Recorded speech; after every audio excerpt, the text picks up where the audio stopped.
Hey, what's up, everybody? It's Rox, and I am coming to you today live and direct from Holiday Inn Express. It is my kid's birthday weekend. Actually, my daughter's birthday, Jada, was on March 26th, and my son's birthday, Joe, his birthday was yesterday, March 29th. So usually my husband and I, since they've gotten older and they like to do different things, when they were little, they used to like to do their, we would give their parties together, but now they older, they ain't really trying to do that no more. So I took the girls, my husband took the boys went paintballing yesterday and everything, and me and the girls came to the hotel to spend the night. So Jada's over in another room, and I just had to drag them up to go get some breakfast. I was like, damn it, you gonna get some of this continental breakfast. Since I had quiet time in my room and I knew I needed to do this Roxicology video, I decided to do it now. So that is why you're getting the fresh face Roxanne. Plus I got a whole bunch of letters and I figured this is a good time to do it, if any. So I think that I'm going to break this video up in two because I got so many letters, but we are just going to do as many as we can. Hopefully the girls won't come knocking on my door and interrupting. Maybe if Jada comes in here, I'll let her get on camera for a minute. Anyway, this is Roxicology number 16, so let's get to it. Hi Roxy, love your videos. I am a 30-something-year-old woman who has been married for 14 years to a hard-working, handsome man who is very insecure. Like, I cannot go out with my girlfriends insecure. One year, my good girlfriend was celebrating her birthday at a lounge with several of her friends. I told my husband where I was going and what time I was leaving. He left work early to catch me before I left the house and insisted on coming with me. I said fine. He threw on something and off we went. The 90-minute drive to the spot was a huge argument. He started off trying to get himself upset with little bullshit, then that started getting me upset, and by the time we got there, we were screaming at each other. I ended up telling my girl we were not going to go in, and we turned around and went back home. This made him so happy. He was apologetic and cracking jokes. I was pissed. I hear you talk about how you go out with your girlfriends and you're married. What can I do to make this fool comfortable with me going out every now and then? His behavior on this matter is annoying and a complete turnoff. Girl, I can tell you that, I have definitely been down this road before. Me going out with my girlfriends have not come with some definite argument and fight. My husband was the same in a lot of ways, and I would do the same thing. We would get into arguments right before it was time for me to go somewhere, and I would end up just not going, okay, and being pissed and kind of giving in to what he wanted. It just took some communication and trying to find out exactly what is the issue with me going out. Okay, I am definitely not the type of woman to feel that my husband can't go anywhere. He's definitely free to go out of town with his friends. He goes out with his friends when he's in town. I mean, I'm not one to be trying to keep dabs on anybody. So I feel like I should be treated the same way. And for some time, I wasn't. So, we had to have a discussion about it. And, basically, it is just an insecurity of theirs. Okay, it's not really nothing you can do about it. They're not secure for whatever reason that you're going out. And, they feel like you going out is really a threat when that's not the case. I had to just explain that to my husband. I don't really know what you think I'm doing when I go out, but I'm going out with my girls to hang out. I mean, you feeling like this about what I'm doing. What the hell you doing when you go out? Okay, maybe I should be a little bit more concerned about what you're doing if you feel like I can't do the same as you. If you going out somewhere and having a good time and there's no problems, then you should expect the same from me. Okay, I know what I am and what I am not supposed to do. So just took constant communication and just really saying I'm not doing anything and I feel like I should be able to go the same amount as you. And eventually I just decided I was going to go out whether or not he liked it. Okay, I don't go out a lot. I did have a time when I was going out a lot, and during that time my husband traveled a lot for work. So I made it a point to do a lot of my going out when he was not even in town. When he was here, I was always home. But if he was gone, then that gave me the freedom to go a little bit more. But I don't go out as much as I used to. My good girlfriend moved back to Los Angeles from Atlanta. And my other really close girlfriend that lives here now, she works a lot. So we don't even do as much as we used to. all that going out that I was doing was some years back. But, every now and then when I feel like I want to go out with my girlfriends, I do. And now that my husband and I have had the communication, then it's not so bad. It still ain't really the easiest, but you have to just kind of put it in your mind that you're not doing nothing. And if he gonna just be upset about it, then just let him be upset about it, okay? Because I don't really know what else you can do to put somebody else's mind at ease. I mean, they shouldn't be having to tag along with you and everything. Fuck. You with your girls, and you the only one got your man with you every single time. That shit gets annoying, okay? And men should see it the same way. I mean, can you imagine if it's a group of men going out and then, it's always one guy that got to bring his girlfriend or his wife with him? It's just like, yeah, it's a time and a place for everything. Just how you have couples events. Sometimes it's just the fellas or sometimes it's just the girls. So my advice to that is try to communicate with him to really understand what it is he thinks is happening when you go out. Try to clear his mind that is not what is happening. Reassure him, even if it's to the point where you have to do little shit that is kind of annoying, like call when you get there, and so that he knows that you're safe. And you might have to do some annoying shit like take a picture with your girlfriends and send it to him. Whatever it's gonna take to kind of put his mind at ease. But I will say that you shouldn't be feeling locked down or not being able to go out and enjoy yourself if you're not doing anything wrong. It's just not wrong. So girl, I could tell you stories for sure. I could just say, communicate and then, take the stand and still go. If that's what you want to do, you should be able to do that. I am a 19-year-old girl and a freshman in college. I find myself being very shy around guys that I find attractive. I can't make eye contact or really even be myself and strike up a conversation without feeling really nervous. This is something I've struggled with all through high school and unfortunately brought into college. Any advice would be appreciated. Okay, so this is another thing that I have some experience with. I was a late bloomer, so I've always been a real social person. I cheered in high school and I worked and I went out a lot and had a good time even when I was in college. The first 2 years of college, is one for the history books for sure. But when it came to guy on girl relationships, that was something that I was lacking in. I could always be the friend to a boy, but when it came to something a little bit more close or intimate, I just did not have the skill.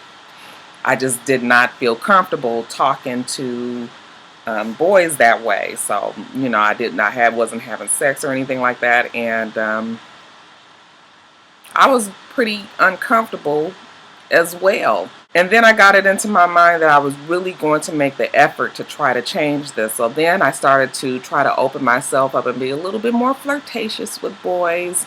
And that worked when I got their attention.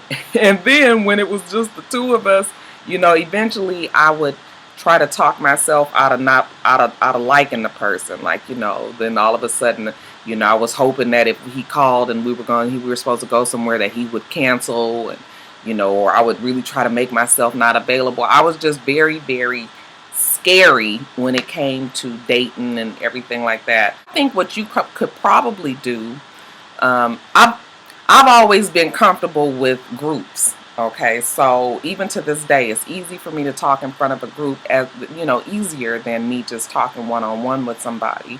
What I think would make it easier for you is if you get yourself involved in some sort of social clubs or activities on campus, something that will put you in an environment where you're around a whole bunch of other, kids, and maybe you can begin the camaraderie and the friendship with other males, and then it'll be a little bit easier. I'm not saying that you're gonna be in there and be scoping out the men and trying to go out with everybody and all of that, but I'm just saying that you probably need to be eased into it a little bit more, which means that you need to be comfortable in the situation before you even can feel like you can start talking to the guys. Another thing is just relax. You're 19 years old and you're still pretty young, so I mean, you shouldn't be able to navigate the the dating waters, real successfully anyway right now. It's all a learning experience at this point.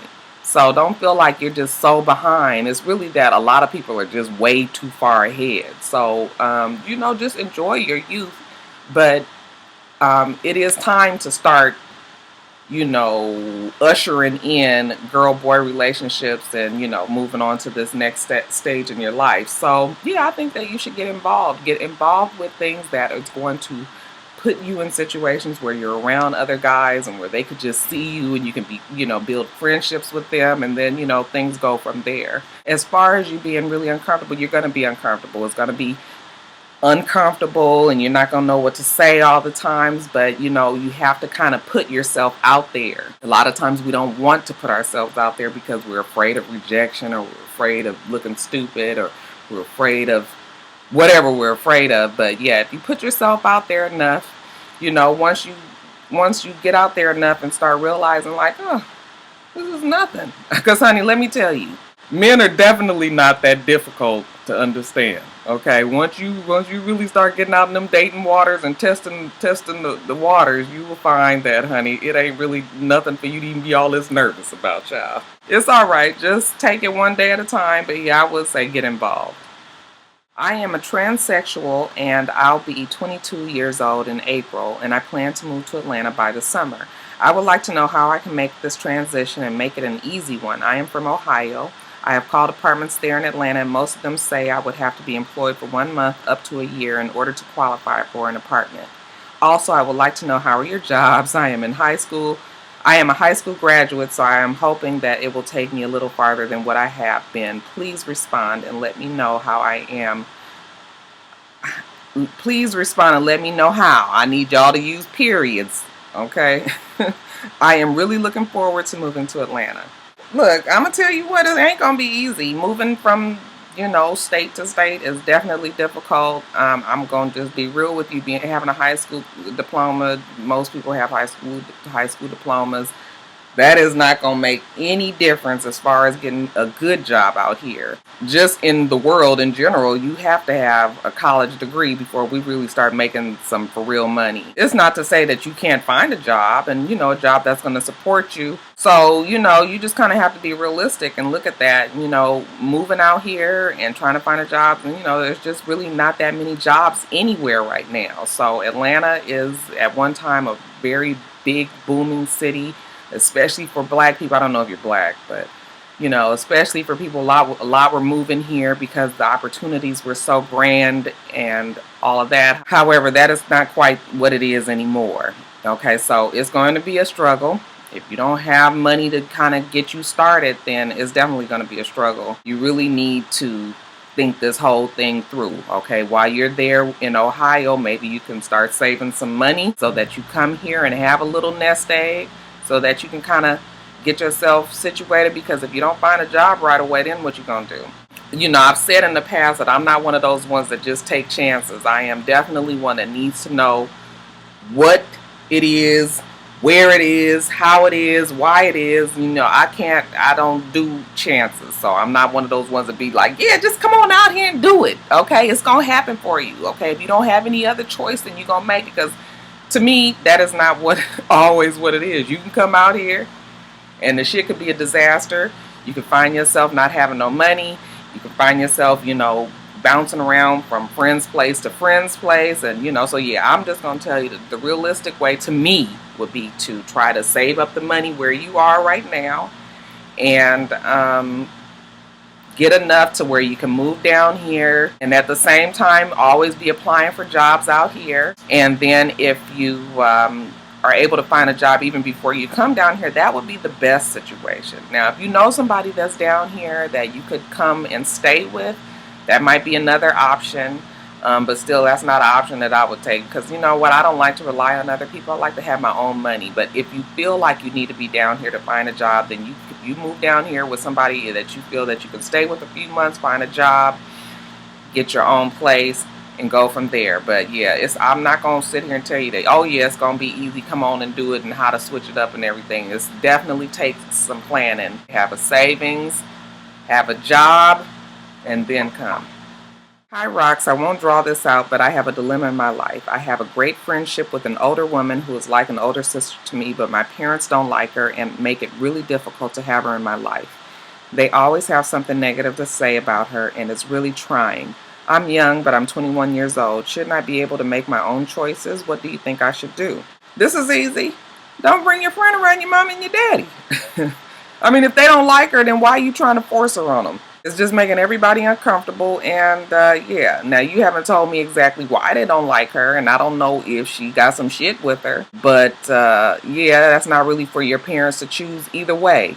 Now, if she is fine and she's just somebody that your parents have decided that they don't like, then yeah, honey, don't bring her around her. You 21 years old, that means you're an adult, right? I guess maybe you still live at home. And if you are still at home, then you definitely have to adhere to your parents' rules at their house. That means that you don't bring the girl to your mama and your daddy's house. You guys go somewhere else and let that be that. They ain't got to know what you do when you out the house. I mean, you ain't doing shit illegal, right? Okay, well then, well, you know, yeah, you make your own choices. You grown. That's who you want to be friends with.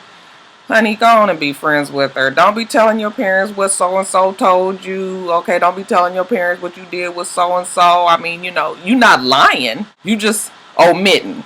Okay, and yeah, that's all it is. It's just don't mix the two.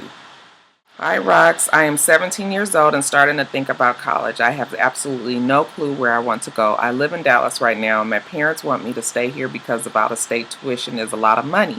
I thought about if I did go anywhere out of state, I would either want to go somewhere in Los Angeles or Atlanta. I have never been to either, and I'm just going by the things I've heard about both places. The reason why I thought about Atlanta is because from what I've heard and seen about it, it seems a lot like Dallas, so it would not be as hard to adjust. I was wondering what you thought because I know you have lived in both Los Angeles and Atlanta. Thanks. First thing we need to discuss is who's paying for you to be in both of these places, okay? If your parents have already expressed that both of them are too expensive and then, you know, maybe you need to stay in Dallas. Now, if you have already made up your mind that you're going to go to either one, I can tell you that either one is going to be expensive. Definitely Atlanta is not as expensive. Los Angeles is very expensive. The schools out there for out of state tuition is off the chain. Okay, living expenses there is off the chain. Okay, rent, gas, all of that is so very much expensive. I don't know what to tell you. Los Angeles is a great place to live. It's beautiful. You have everything right at your reach. The beach, the mountains, you can get the snow, you can get the heat, Vegas is not far. I mean, there's a lot to do in Los Angeles. I mean, we've all seen the glitz and glamour of Hollywood. I mean, that is definitely not all of Los Angeles, but it's a portion of it. It's a great place to live. However, you have to be able to afford it, okay? Can't sit up here and be telling you like I told the other person. I cannot sit here and tell you, oh yeah, you should do it. Okay, you should move to Los Angeles. But now, if you have the money to do it, then I would definitely choose LA before I chose Atlanta. Now, Atlanta is closer probably to Dallas than Los Angeles is, because Atlanta is the South. And, you know, it's still very country in its ways here. So that's probably why Dallas and Atlanta has a little bit more in common. But it's still the same here. I mean, it's expensive to live here if you don't have the financial support. Now, if money is no object and you were just trying to talk about moving to either place, in comparison, I think that Atlanta would be the easier, place to transition to. Because like we already said, they're both the South and they're similar in a lot of ways. But if I had my choice and money was no object, I would move to Los Angeles. Los Angeles is home for me, and if I had really my ultimate choice and money was no object, I got to keep on stressing that, then definitely Los Angeles. But you have to think about the financial part of it. It is very expensive to go to school out of state, and definitely so in Los Angeles. So I don't know if that was answering your question. Just move to Atlanta. Atlanta probably be easier for you. I'd love to get a piece of advice on something I'm going through. There's a guy I really, really like. I might even be in love with him, and I see him every day. We are co-workers. We are pretty close and talk about our personal lives with each other, and he recently told me he has a crush on a girl who also works with us. He's always telling me about her and how he texts her and everything, and it just breaks my heart. But of course I play the cool friend card and even tell him what he should do to win her over, when deep down inside I hope it doesn't work out. To to add insult to injury, the girl he likes doesn't even like him back. She barely ever replies to his texts, and I think she just likes him as a friend. I'm tired of being miserable about the situation. I don't want to tell him to stop talking to me about the girl because he might find out about my feelings for him, which I am very uncomfortable about. Even more so, I know his type, and I am far from what he usually likes, which is tall, blonde, and thin. Rocky, I'm thick, black, and short. Help a sister out. Girl, I can't let you be stuck up in this fantasy with this guy. You're going to have to do one of two things. You either going to have to let him know how you feel, or you're going to have to drop the whole thing now. I personally would not let him know how I felt, because if you already know in your heart of hearts that you are not his type, then I surely would not put myself out there like that, okay? If he's looking at you as just a friend and you don't want to kill this friendship, then you might have to swallow them feelings, okay? It's time to come to reality. You are not what he wants. Now, if you feel like there's some chance and you feel like there's some hope, then you go on out and let him know how you feel, but I wouldn't. I don't think that would be a smart thing to do. A lot of times we'll sit back and pine for somebody.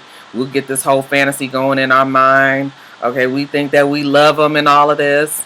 Okay, when really it's just infatuation, okay, and you're longing for something that you see from the outside, and you know, even when you finally get to the deep down on the inside of somebody, you might not even really like them, okay. We think we love them, and then turn out we can't really halfway like them, unless he's giving you any type of clue that maybe he's interested in you, and it doesn't sound like he has.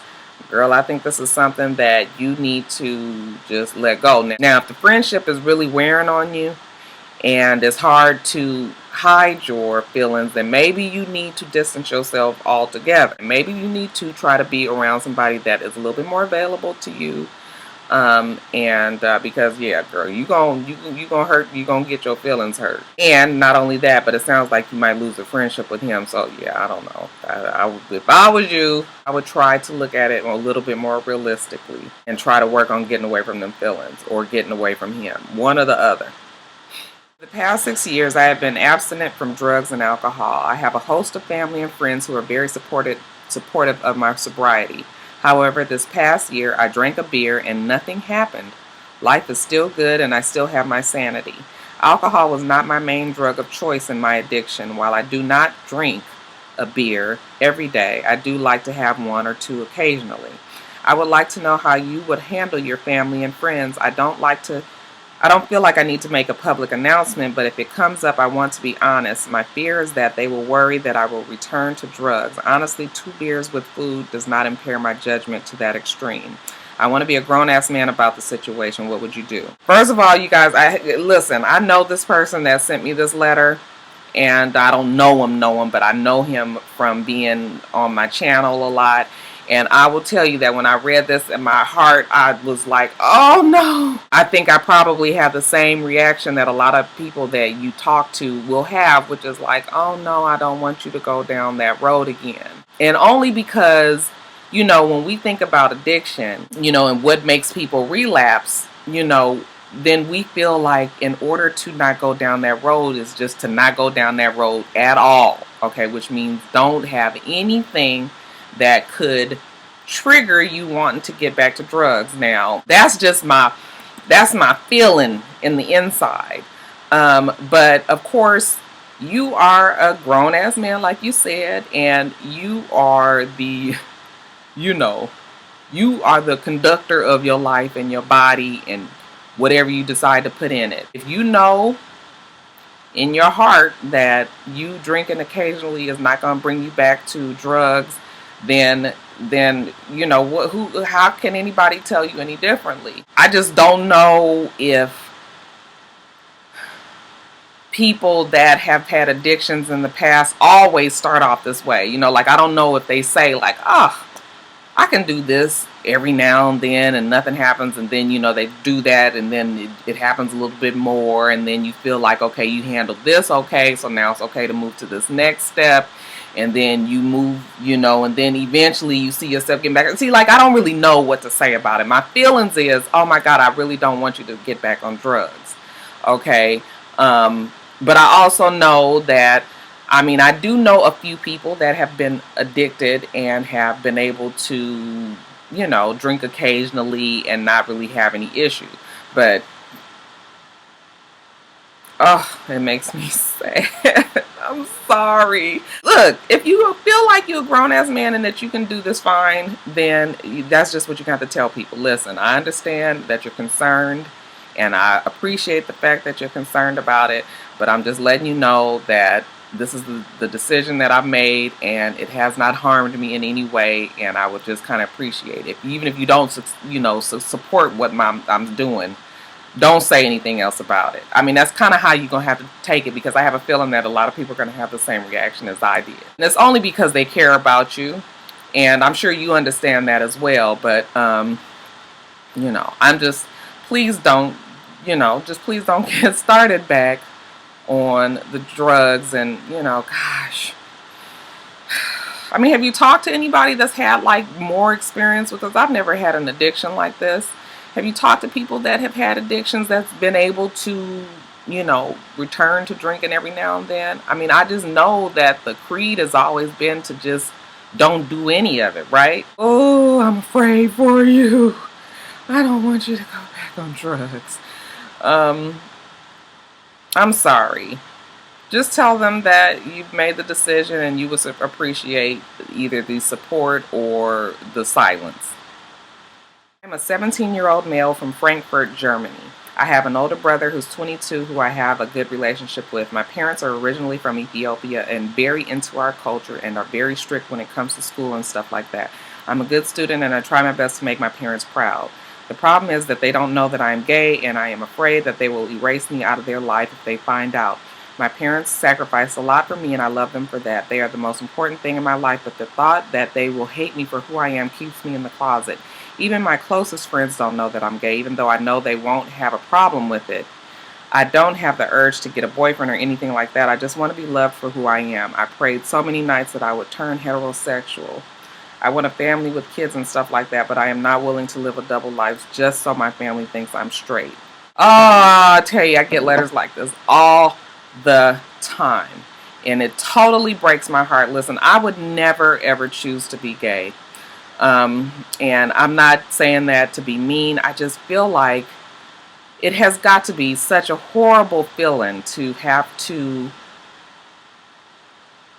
feel like you have to announce what you want to be in your life. Does that make sense to anybody? That's why I never understand when people say that being gay is even a choice. Why would you choose something like that? Why would you choose to have a life where you feel that you have to hide away from your parents what you really feel deep down inside? I can't get into the culture thing because I'm not Ethiopian, and I understand that this Ethiopian culture has very, very, they have very firm feelings about how they feel about homosexuality. I wouldn't feel comfortable telling you to go against what a culture has always dictated. But what I will say is, if I were you, I wouldn't tell your parents. And that's probably not the best way to handle it. And maybe somebody who is definitely gay, somebody who's faced the same type of issue, maybe you guys could chime in down in the comments below. But I wouldn't say anything, because if you already know that it's going to break their hearts and that they're not going to accept you, and you cannot live your life without your parents in your life, then I wouldn't say anything. This may be a situation where they might not need to know everything that goes on in your life, which is very, very sad, because I know that you want to be able to have a family and all of that. And that could still happen with another man, but none of that is going to happen if you feel your parents are not going to accept it and you don't want them to not accept you. I would live my life in the closet. So many people do it. And that's a choice that people make on their own. Now, the thing about all this is, right now you don't want to have a relationship because you're young, you're 17 years old, and your focus is on other things, but eventually you're going to want to have a relationship. And you might have to readdress this later on when you get older. And maybe once you're a little bit older and more mature and feel that you can handle their scrutiny a little bit better, then maybe you might want to come out then. You'll be on your own, you'll be able to support yourself, and you could probably wait some time still. But definitely at 17, I don't think that you are asking for a lot of extra problems in your life right now. Now, I'm telling you, that might not be the best advice, but that's the advice that I'm going to give you right now. Like I said, if people have had experience with this, you guys going to say what you think down there below. I tell you, I get these type of letters so many times. It's so sad, that I mean, I couldn't imagine having to tell my parents that I want to live a certain way and being afraid that, because my parents mean a lot to me. And my parents, I didn't even get whippings when I was young. I only got one whooping in my life. And it was because my parents, their acceptance of me or their approval of me meant way, way, way more. If I knew that I was disappointing my parents, then that always affected me more. So, I can understand how you feel. I would hate to be in your shoes. I feel really, really sorry for kids that going through this. A lot of times people think that it's a phase, you're young and you think you're gay and this and that and the other. And, sometimes I would say a small amount of times that is what the case is. But I think most of the time people know if they're gay. And you probably need to try to get in touch with some people. Now, the Ethiopian culture is probably difficult to find people that are outwardly gay, but they do exist. If you look deep enough, I'm sure you'll find some, and you might need to find somebody that you can talk to that can kind of give you a little bit more advice on how to get through this. But that letter made me sad.